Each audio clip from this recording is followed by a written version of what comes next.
Hi everyone, शुभ सोमवार. तर बघू शकता मस्त अशी पूजा वगैरे झालेली आहे आणि मी जाणार आहे आता मंदिरात. तर अशा माझा आजचा लूक कसा वाटतोय साडीमध्ये नक्की कमेंटमध्ये सांगा. आणि मग बघा मी झाड आणले बेलच नाही भेटत असं म्हणजे नाही का माझ्या महादेवांना, मग मी घरीच आणले आणि मस्त असं प्लेट वगैरे सजवले ना. आता मस्त असे पूजेला जाणार आहे.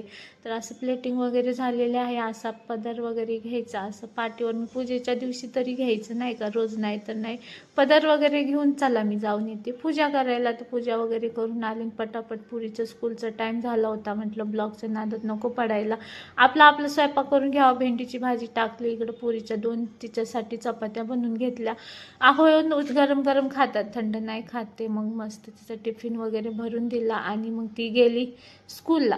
असं मस्त भेंडी झाली होती बघा पोरांसाठी, मग तिला आवरून दिलं आणि इकडं केस तिचे मस्त बांधायला घेतले. बघा इकडं दोघं बहिणीचं भांडणं चालू होतं.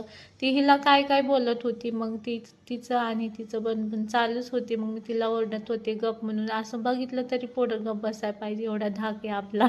तर बाप्पाला नाही घाबरत आणि गुंता एवढा होतो ना. मग बघा कशी चिडलेली, तर म्हणत होती कशी ओढती असं तसं. मग तिचे केस वगैरे बांधून दिले आणि मग बघा हे इथं बघा माझ्या बाळाचे कसा पाय सुजलाय.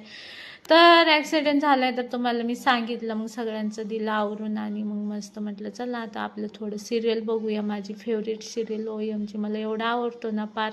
ओ माय गॉड, मला खूप म्हणजे खूपच आवडतो. काय माहिती शो लय भारी, नगल्यानंतर होईलच प्रेम. कोण कोण बघतं तर मला लय आवडतं. मग मस्त असं बघितलं, म्हटलं थोडं केस मोकळे सोडा, धुतले आणि तसेच बांधले सकाळी कामाच्या गडबडीत. मग बघतच होते तर लगेच आले आहो जेवायला. मग त्यांना भूक लागली, मग तोपर्यंत ॲपल घेऊन खात होते. मग त्यांनी पण शो त्यांना पण आवडायला लागलाय. मी पण शो त्यांना पण नाद लावला आहे बरं का. तर खूप छान शो आहे. तर चला मग त्यांच्यासाठी असं गरमागरम जेवण बनवायचं. असं साडी घातले ना अशी कुटाने असतात म्हणून मला साडी जास्त होतच नाही. त्यांना गरमागरम चपात्या देते, थंड चपात्या कोणच नाही खात म्हणून आहो खुश माझ्यावर. अशा मस्त गरमागरम चपात्या त्यांना दिलं जेवायला. आणि मग माझा उपवास सोमवार. तर पप्पांनी काल खूप सारे फ्रूट आणलेत, मग खाल्ले मस्त अशी. सगळ्यांचं झाल्यावर मग बायकांना भेटतं खायला बघा. आणि सगळे म्हणतात घरात बसून काय काम करते, तर असं असतं. तर चला पायनॅपल खूप कठीण आहे कापायचं, सगळ्याला दिलं कापून आणि मला शेवटी थोडंसं राहिलं. तर चला बायकांचं असंच नशीब आहे. तर आजचा मिनी ब्लॉग कसा वाटला नक्की कमेंट करून सांगा आणि आपल्या चॅनलला प्लीज सबस्क्राईब करा.